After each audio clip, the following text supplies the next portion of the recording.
अस्सलाम वालेकुम and welcome back to game of spices. आज की वीडियो में मैं आपके साथ पिज़्ज़ा कप्स बनाने की रेसिपी शेयर कर रही हूँ। पिज़्ज़ा के इंग्रेडिएंट यूज़ करते हुए पिज़्ज़ा कप्स बनते हैं, किस तरह से बनते हैं वो आप इस वीडियो में देखेंगे। टाइम वेस्ट नहीं करते, रेसिपी को बनाना स्टार्ट करते हैं। बिस्मिल्लाहिर्रहमानिर्रहीम, बनाना स्टार्ट करते हैं। ये एक फ़न वीडियो होगी क्योंकि मैं अपनी फ्रिज में जो भी लेफ़्ट ओवर चीज़ें थी उन्हें यूज़ करना चाह रही थी। कैमरा मैंने ऑन कर लिया ताकि आपको भी आइडिया हो जाए कि किस तरह से इन्हें यूज़ किया जा सकता है। कोई भी पिज़्ज़ा टॉपिंग आप यूज़ कर सकते हैं। मेरे पास ये चिकन मिंट्स की ग्रेवी रखी थी, मैं इसे यूज़ करने वाली हूँ। इसके अंदर मैंने पिज़्ज़ा सॉस डाला है 2 टेबलस्पून और कुछ वेजीज जाएंगी। शिमला मिर्च है और टमेटो है एक, जिसे मैंने चॉप कर लिया है। इसके साथ ही एक अनियन था स्मॉल साइज़ का, इसे भी चॉप करके डाल दिया है। इन चीज़ों को मिक्स कर लेंगे। पिज़्ज़ा कप्स के लिए हमारी फिलिंग रेडी हो गई है। यहाँ पे मैंने पिज़्ज़ा डो लिया है जो कि लेफ़्ट ओवर है। पिज़्ज़ा डो किस तरह से बनता है मेरे चैनल पे वीडियोस हैं, मैं लिंक दे दूँगी, आप चेक कर लीजिएगा।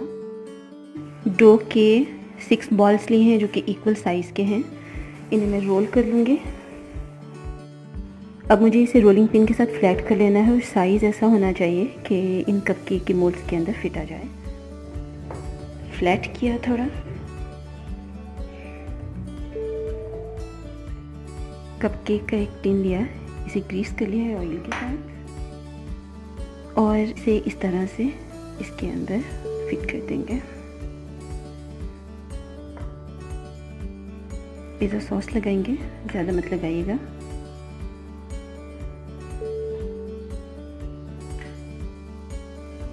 अब इसके अंदर ये फिलिंग रखेंगे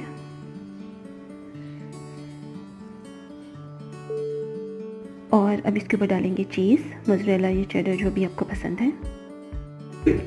इसे मैं 10 मिनट के लिए छोड़ूंगी ताकि डो फिर से राइज़ हो जाए। अवन को मैंने प्री हीट कर लिया है और 180 डिग्री सेंटीग्रेड पे इसे 10 से 15 मिनट के लिए या फिर इतनी देर के लिए कि डो किनारों से अलग हो जाए पक के और चीज़ के ऊपर कलर आ जाए, इतनी देर के लिए बेक कर लेंगे। इन्हें चेक कर लेते हैं। अब देखिए ये खुद से किनारे छोड़ देता है और ऊपर भी चीज़ पे कलर आ गया है, इसका मतलब है कि रेडी है। पिज़्ज़ा कप्स हमारे बन के रेडी हो गए हैं। इस रेसिपी को ट्राई कीजिए और मुझे कमेंट्स में बताइए कि आपको मेरी रेसिपीज़ कैसी लग रही हैं। और अगर आप चाहते हैं कि मैं कोई रेसिपी बनाऊं तो भी मुझे कमेंट्स में बताइए। रेसिपी आपको पसंद आती है तो इसे लाइक और शेयर ज़रूर कीजिए। वीडियो देखने के लिए शुक्रिया। अगली वीडियो में कोई और रेसिपी होगी इंशाल्लाह। अल्लाह हाफ़िज़।